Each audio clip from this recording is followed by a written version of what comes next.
I'm making a video. Sorry. Yeah, really, against the new rules. Response video to Anekantavad mostly. You know, it really is an irritating video exchanging or whatever, because there's no obligation by these other parties to address a single point made, ever.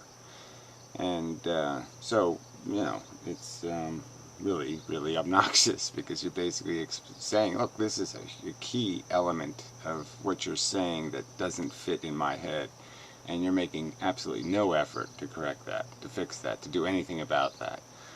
And yeah, that's just toxic to any usefulness in terms of presenting ideas and saying, I'm presenting them, as if you're doing so in some sincere manner, expecting some sort of interaction that will in some way precipitate some sort of constructive dialogue. Because it just can't happen if you're not going to really address a single point made, ever. You know, and it's obvious. So anyway, the theme of his videos is colossally wrong, in that none of it, any of it, 0% of it, deals with the fact that your life has an impact on other sentient lives.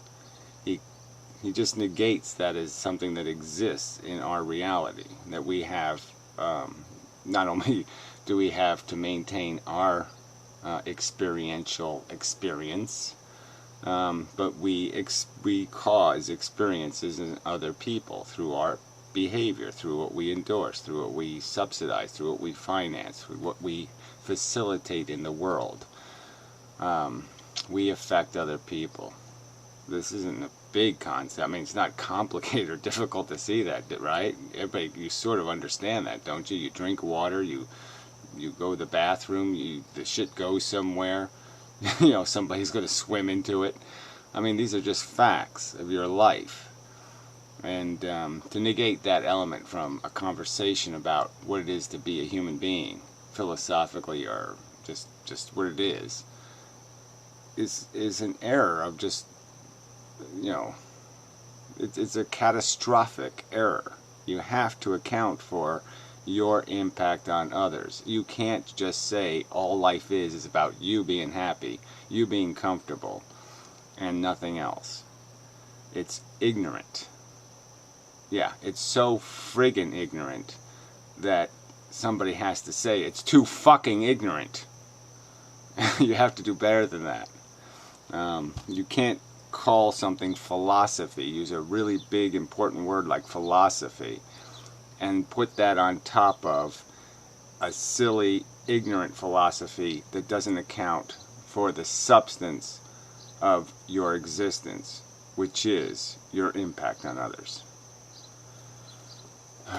So anyway, alright, getting back to his previous video, he pondered a thought experiment about you're living an inefficient, unhappy life. You attempt suicide. The attempted suicide somehow reclamates you, and now you are comfortable living. So was it a good thing that you failed to commit suicide? I think so. Was committing suicide a good thing, failing to commit suicide but trying? And the answer to the, you know, and Feta chimed in and said some kind of, you know, the generic every man decides for himself, or some sort of, it's undecipherable, it's you know, we can't access this information as an answer. And I'm saying that certainly you can. These are always hard questions to answer, but they're questions of efficiency again. And so, yeah, everything, sometimes it's a little hard to know exactly what your impact in the world is going to be. There's always surprise impacts, little subtle backward impacts. You know, you shoot the criminal, but unfortunately the criminal was going to kill you know, a mass murderer tomorrow. And so, you know, you killed the guy that was going to kill the mass murderer, and so now 29 people died because you killed the criminal that was going to kill the mass murderer. But the bottom line is that probabilistically, over time, it's a good idea to kill the criminal, because the criminal is going to do more harm over the long run than the incidental surprise. The criminals did a good thing. You know, criminals don't do good things. They're not good for society. So that just doesn't work out. mathematically. Just like it's not good to, like, once in a while, a brilliant kid will be born to a crack whore. Okay, but that doesn't justify or make up for the 9 million morons that'll be born to a crack whore. So yeah, it's just logic. So anyway, in response to that, I'm saying that, yeah, no, the truth is accessible. Sometimes it's difficult, but yes, most of the time it's accessible. We can logically provide information, explanation of what the, here's the pluses, here's the minuses, here's the likelihood, here's the probabilities. We can explain that kind of stuff and come to some sort of general conclusion that, well, these are definitely the wrong answer, and that's definitely the wrong answer, and this might work, and that might work, but this looks like the best choice. You can do that. It's not hard to do. So the answer to the question is that if your reclamation through your suffering doesn't provide you opportunity to do anything constructive, okay, in the sense that you really aren't productive, then yeah, it's probably, you'd be better off dead. The fact is if your ultimate death is going to be horrible, like you're going to die 10 years in a nursing home, wishing you were dead, asking people to kill you, well, then it was probably a fact that you would have been better off committing suicide instead of failing. I mean, these are the ways you answer the question. This is the facts of the circumstance, okay? You lengthened your life. You didn't do anything else to it. And lengthening a life is just as decisive as ending a life. They both have impacts, and they both have no undo button. So once you commit to something, you can't undo it, okay? Once you do it, you can't undo it. So the idea is to do it right the first and only time you're going to have a chance to do it, because there is no undo button. And if you're just going to add a bunch more expense, then, you know, to learn, if your education to become a better man requires some kind of trial by fire, well, you have to prove that being a better man is worth it, because the trial by fire is a fact. It happened. You can't undo it. It's a price being paid. And the question again is would you do the experiment again? And if you make the experiment too expensive, there's no way you would do the experiment again. So again, the point of evaluating your life is to evaluate whether you would redo it, whether it's worth being redone. That's the real question, not whether you have a desire to keep marching forward, because we know we're full of desire. That's not the question. The question isn't whether desire motivates you. The question is would you, if you had a rational choice, a rational decision to be made, rerun this experiment and rerun it on another person? Would you put another person in the chair you're riding? Yeah, that kind of thing. I wouldn't. Alright, so my counter thought experiment to you is if the game was played this way, this is what life was. Okay, you were two entities, and one entity did all this, had all the negative sensations, and the other entity had all the pleasures. So that's how you went through this existence, is that one entity had all the negative and one entity had all the positives, or the neutrals. And you know, so it just makes it clear that for everything you're going to get that's good, that guy's going to just do some more suffering. You're going to just watch him go through more and more pain, more and more negatives. You know, he'll go to sleep for a while, and then he'll wake up to endure the suffering, and then go to sleep, and then wake up to endure the sufferings. That you're going to say, I'm going to contract, basically. I'm making a contract. I'm saying, yes, this is worth it, and you're going to impose the negative on that thing. Would that change your perspective? I mean, I think it obviously changes mine if I think of it that way. And then if I take that entity and change it into some innocent little thing, something not me, you know, something I can't self-hate or whatever, or, you know, think deserves the pain, you know, doesn't it become even harder to make that justification to say, so take the thought experiment to the extreme and just say, yes, all the negative will be imposed on a 6-year-old child, and all the positive you'll experience. Would you contract a deal like that? Would you live a life like that, that had that as the rules? You get the good, they get all the bad. Would you play the game then? Okay, so that's my contribution. That's the point of this response. So if you won't deal with that, then I'll just assume interaction's not possible.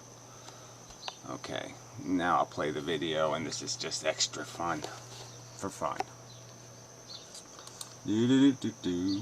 Faced death in one of the earlier episodes. Actually, thought he'd eaten bad fugu, that blowfish, and he thought he was going to die. And he said, if I live through this, I'm going to spend every moment of my life living life to the full. And at the end of the episode, of course, you see him laying on his back. Right. So it has been said that the very my mistake. Dead drinking beer and eating deep-fried pork rinds. Okay. So, yeah, we've all done this. I'm sure most people have done this. You know, where you feel like shit, something horrible happens, blah, blah, blah, and you're just like, oh, man, if I feel normal again, I'm going to be just so kick-ass and motivated. And yet it wears off because, you know, regular life gets tedious and hard and nasty, and you just kind of lose your mojo again. You just, you know, it just gets beaten the hell out of you again. And all that optimism you thought, all that power you saw, like from the most negative position, you know, where you have 2 broken legs and you just can't wait to go out and run again. And then you go out and run again, but then, yeah, it wears off. And you get back into this, it just slowly grinds you down. The grind of life grinds you back down into the couch eating pork rinds. And it's not a good thing. And you know, well, let him say his next statement because it just says it all.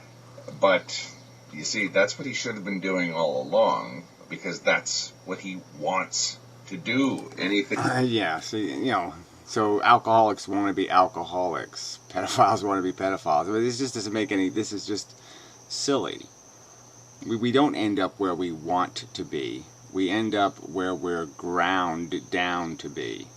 Okay, so that premise is just wrong. Okay, it doesn't have anything to do with what people want. And even if that was, like, we do have a nature, we do have a conditioning, we do have habit. And some of our habits suck. And we should try to recondition ourselves out of bad habits, out of bad addictions, out of bad tendencies. So again, there's no native state that's just made for us. I mean, that notion that we have a native state and that's what we should be, and we shouldn't aspire or attempt or try to break that nastiness in us and try to be improved and better. I mean, your statement here is just, again, what is the point of telling people just be the nothing that you were meant to be? I mean, it's just, there's no rationality in this, even as a psychological statement. This isn't a boost. Why would you be arguing? I mean, you tend to be arguing in your videos that somehow people should be accessing a power will, and now you've just said, no, fuck the power will, just lie on the couch and eat pork rinds and pretend you're living. I mean, shit. Anything else is wasted time. So again, what do you do with that? Anything else is wasted time. So if Homer became motivated, he became like, he got enlightenment from eating fugu, he realized, oh, I got poisoned by doing that, but hell, the fish is dead. So yeah, maybe I shouldn't have been eating a fish anyway. Why did I bother a little stupid blowfish? It wasn't bothering me. I bothered it so they could rip out little tiny strips of meat out of it so I could attempt to poison myself. Well, God, maybe I suck. Maybe I shouldn't be doing that. And maybe Homer would get all motivated, become an animal rights advocate, and maybe that's what he should be doing. Maybe he should try to do something constructive with his fucking life rather than destructive. Maybe he should quit being an asshole, okay, an irresponsible fucktard who doesn't think about anything, and actually try to be a human being. I mean, again, why are you advocating for people to be jackasses? What's the point in that? Explain. So saying that you're not going to do anything is not necessarily a case of cat. Not necessarily a case of, oh, of course it is. It is necessarily a case of colossal failure. There is such a thing as colossally failing. I mean, you think that living is all there is. All there is surviving and there's nothing else. No, there's impact. And certainly trying to get a bit more out of yourself than being hung over, half of your life would certainly be an aspiration. That isn't really asking too much from a human being, right? Oh, try not to be hung over half your life. Try not to waste half your life with a hangover. Yeah, that might be a first step. Not doing anything overtly and not climbing any mountains or engaging in any great political activism or anything. It could simply mean, if your thing is to loaf on the couch, eating pork rinds, drinking beer, and watching TV, then that's your thing. Right, so if your thing is being a serial killer, again, I mean, this your thing just doesn't happen in reality. We don't live on islands. So again, to take no account for the fact that when people do their thing, okay, that impacts other people. So if your thing is having babies, you got to recognize that you are creating consciousnesses. You are imposing on them. Okay, you're saying, oh yeah, it's a clean nest, you'll do okay. I don't have any money in the bank, I don't have any money for college or any of that crap, you'll be on your own, tough shit. No. There's no way to rationally defend that kind of behavior. Your thing. You're not allowed to just say it's my thing. You have to have more of an explanation. You have to have more of a justification for your existence and your influence. If you can't apply a little tiny bit of a paragraph just saying, look, I'm doing my best and I realize that I live in a world with other people and that I can't exploit the fuck out of them and I can't steal from them and I can't lie and I can't cheat. I mean, what? If my thing is just going into the store and figuring out how much I can steal? I mean, what the fuck is this? There is no such thing as your thing. Now, if you've ceased to do that, if you've ceased to sort of do anything that's going to give your existence any meaning, then yes, you in many ways... Give your existence any meaning. Now, when he says that, he doesn't mean it in the philosophical sense, the rational sense. He just means it in the sense that you find some sort of justification or pleasure or something in it. And again, many of the things people do have absolutely nothing to do with any kind of rational end product, right? I mean, their thing is being an alcoholic. I mean, that's not a thing they should keep. That's your thing they should, eradicate. Throw out the back door. Get the fuck out of their life. That's a fucking piece of shit that has invaded their thing. That's a fucking parasitic worm eating their life, eating their utility, eating their productivity. It's not their thing. It's toxic waste. Already have committed suicide. You've ended it all. You've stopped doing things that give you your own meaning. I mean, what is that again? Give you your own meaning. Now, is that something a philosopher should really be allowed to say? I mean, really. You can't live your life as if there's no... The half of your life is what you're doing to the world. Come on. What's the impact of your life? You have an obligation to be minimally productive. Okay, to produce into the world at least what you take out of it. I mean, is this a challenging philosophical concept? That you have to actually produce what you're, as much as you're consuming to at least be minimally okay?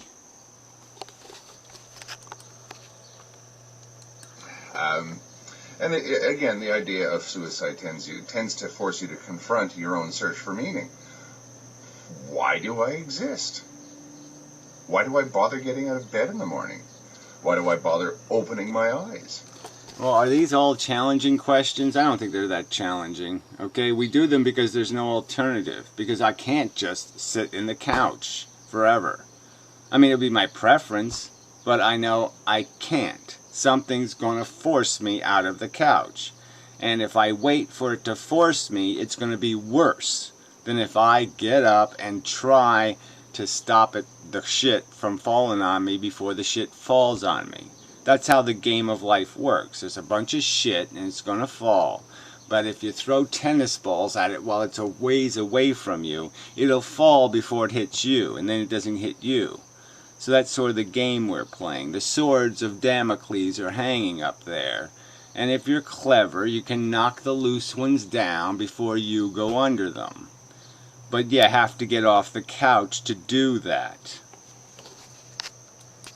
And it's interesting how much suicide comes up in existential philosophy, and because not all existential philosophers.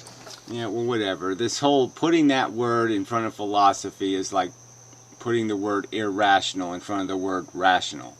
There's just no point. Okay, you're not doing philosophy if you're doing fantasy. Fantasy is not philosophy. Philosophy is an effort to dissect reality, not to dissect your fantasies. Are fundamentally depressing. A lot of them are actually quite cheerful, if you ask me. So it is a useful thought experiment, and when you pose that, although it has a nasty habit of sort of raising hackles, because when you pose the question of suicide to people, they tend to think, if you're not really careful, or if they're particularly touchy about it, they tend to think that you're daring them to take a long walk on a short pier. They tend to... Well, you're not very careful about anything, which is, part of the big problem here. So, yeah, whatever. And if you dared somebody to commit suicide, so what? If somebody commits suicide, so what? I mean, no one's proven any of this to make any goddamn difference, in the sense that nobody's demonstrating how all the people who ever tried to commit suicide and failed, that they made some vital contribution in the rest of their existence. I mean, no one's provided any evidence of that. So, we already have a big question mark about whether the fact is that if you're already in trouble, that somehow there's reclamation just over the little hill. And maybe there isn't. Maybe you're just going to keep drowning forever. So yeah, you won't go down the dead drain hole, but you'll just sit around and just spin around the drain. And, consume resources, consume your own fucking angst and suffering, and gain absolutely nothing from the adventure. And it's a real fact. That's reality. Reality isn't, oh, thank goodness you survived. That's not an automatic truth. It's a platitude. Think that you're just saying, why don't you start playing Russian roulette, and you'll suddenly realize just how much meaning your life has. Yeah, well, whatever. Again, look, this meaning to life thing just has to do with how much desire is in you. Period. So if you go to the suicide bench completely done with the desire game, knowing that, look, it's all same old, there's not going to be anything really, really worth it. And even if I got $1 million, I'd piss it away in 2 weeks, and all that kind of psychological realizations, that there isn't any rainbow. There's no pot of gold. There's no utopia. You're not going to go someplace where you're going to be immune. Alright? It just doesn't happen here in reality. There's no immunity in reality. There's no freedom, really. There's no any of that shit. It's just this oppressive, the chains of existence. So if you go in there with any kind of rational reason to commit suicide, and if you're going to commit suicide because, whatever, you have a corn on your foot, and you didn't give it any more thought than that, you just want to get rid of the corn on your foot, well, yeah, then maybe the moment of death you'll wake up and say, wait a minute, I have all this stuff I want to get done. But otherwise, if you go into it fair, the only thing that's going to bind you is figuring out the logistics. Where is I have that 42 cents in the drawer, who should get the 42 cents, and how do I clean up this shit, and how do I get my life, how do I extract myself from life without causing too much trouble. And you got to be careful when you start brooding these things around, because there are people out there that it's not really a good idea to talk about suicide with, simply because they're at some sort of tipping. Yeah, tipping points, and they're not a good idea to talk about suicide with. But it's okay if they have babies. Isn't that ironic? You can't talk about suicide. But you certainly can't talk about whether or not they should have a kid, because that they're competent to do. They're not competent to have a conversation about the meaning of their life, but they're certainly competent to fart out a few kids. That makes sense. Point. Where they, again, they're not really in their best of spirits. They're not in the best condition they've ever been in their life, and you may actually be pushing them over the edge, I suppose. I'm not trying to play philosopher here. Yeah, and whether you push them over either edge. See, this is where, if you really were a philosopher, if you really gave a dime about philosophy, this is where you'd say, but the real question is that either way is decisive. If they live, there's a consequence. If they die, there's a consequence. Now, and it's, some of this is discernible. We can calculate. There is such a thing as having a life that is completely corrosive to the living things around you. That's a fact. And if your living is going to just mean that you're going to be corrosive, that you're going to rot the stuff around you, then your living isn't a good idea. It's just a truth. It's a truth. It's a truth. I mean, if a dog has rabies and it shoots itself, but it lives, but it still has rabies, well, that's not much of an accomplishment, then, is it? Then maybe somebody should shoot it real for real. Well, yes, I am, but I'm not trying to play psychologist here, but it's not up to me to decide when somebody else's moment has come up, and I think that it's not a good idea for me to try and influence them. So who should influence them? Themselves? You've just declared them kind of iffy on having the capacity to influence themselves reasonably, and now you're just saying, but I'm not going to try to do it either. You see how that just doesn't make any sense? I mean, you have a brain. You should offer whatever that logical device is capable of providing in terms of insights into what you're sacrificing or compromising or risking. You can just give them some, here's some evidence of what's at stake. What's at stake is the welfare of the people who might give a fuck about you, and the thing that but you will gain immunity from harm. You're not going to die another way, which is probably good, right? Because you controlling your death is probably better than just giving it to nature, because nature might kill you with shitworms. As to, doing the deed that is irreversible, i.e. taking that little leap. Yeah, and if you don't take the little leap, what you do will be irreversible. The life you live will be irreversible. The years you live. You won't be able to undo them either. So again, it's all, you won't be, there's no undo button. I've made videos and no undo button. Okay, so either way, it's decisive. And it's consequential.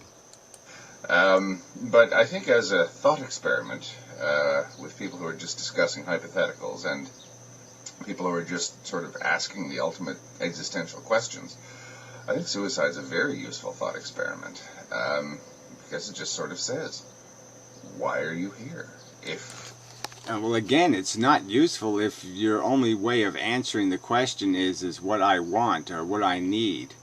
If that's all you think your life is, well then yeah, it's not a useful question, because you haven't gone anywhere near what philosophy requires, which is understanding things like the commons, and the fact that if everybody thinks they can have 2 or 10 kids, then all of a sudden there's too many humans.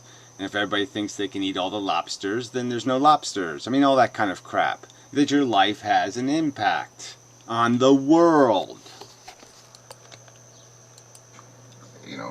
If life is meaningless, you have the option of doing something about it. Well, again, how the hell do you do something about it if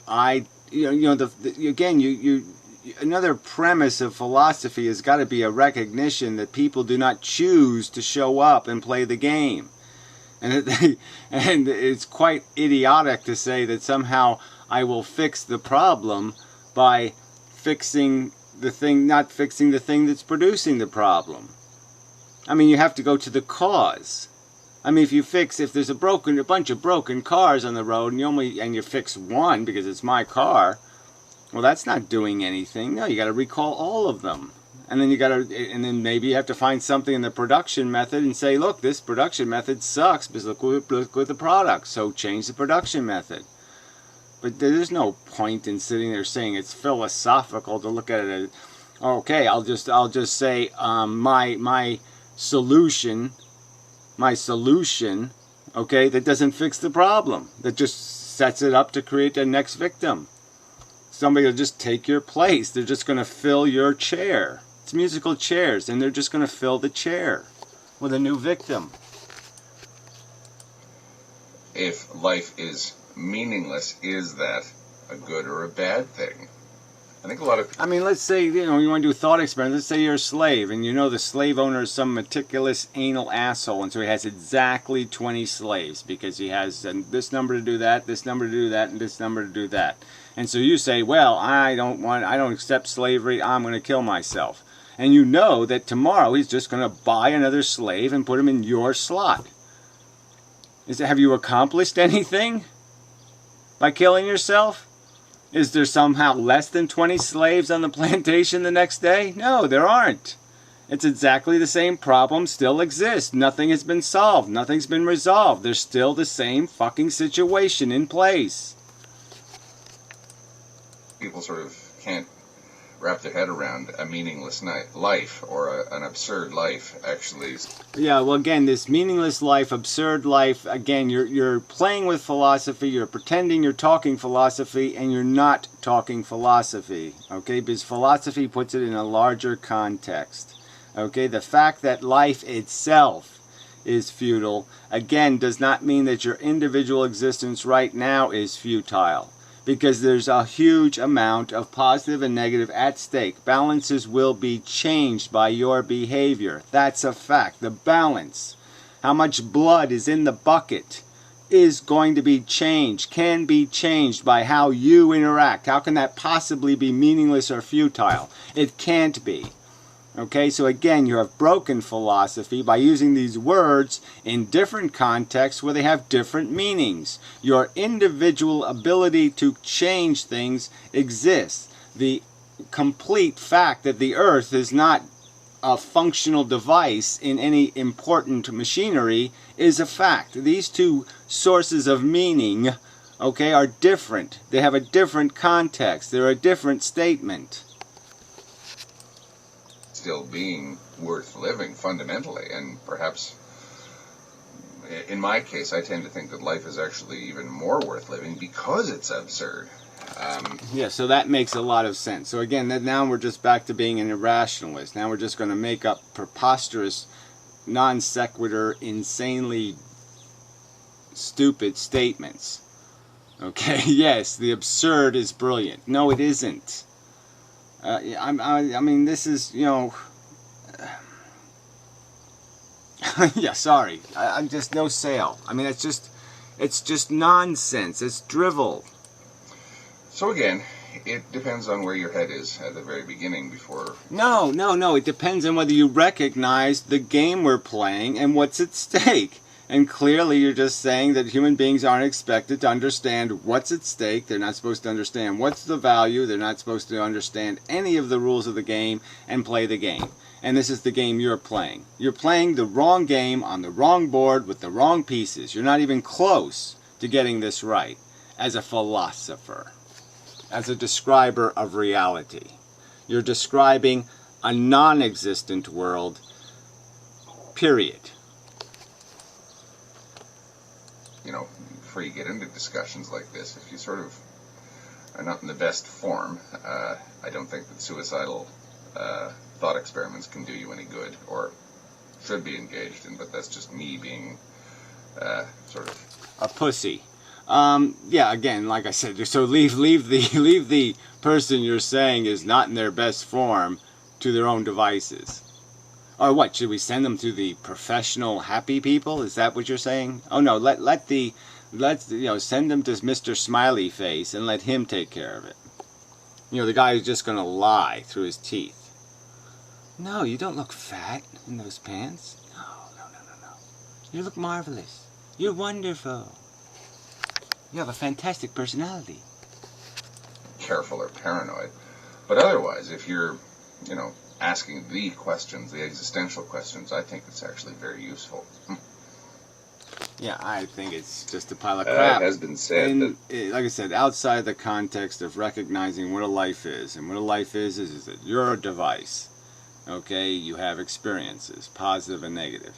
You, as a device, can be good at making positive and bad, and have little liability, personal liability. And then there's your impact in the world, and you can either be an asset to the world or a deficit to the world. These are the things you add up to figure out whether there's a worth it somewhere in this nonsense. And again, my thought experiment is, if you take your life experiences and dissect them into the two constituent components to do this evaluation, and recognize that your good experiences will be paid for essentially by your bad experiences personally, and segregated those and put the bad experiences into something who doesn't need anything or want anything, and you're just going to give it bad experiences and keep your good experiences for yourself, that rationally you're going to realize that the triviality and the superficiality of your good experiences in no way compensate for the bad that's going to have to be endured in that other vessel. And it's a way of clarifying and seeing the truth of, to get away from this notion of desire that motivates, and see clearly what's being exchanged, and to see clearly that the negative weight is a multiple times more weighty than this fluff of a satisfied desire or ambition. So anyway, our notion even. So anyway, enough said. Yeah, no, you're not being a philosopher. You're just not doing it well. You're doing it very badly.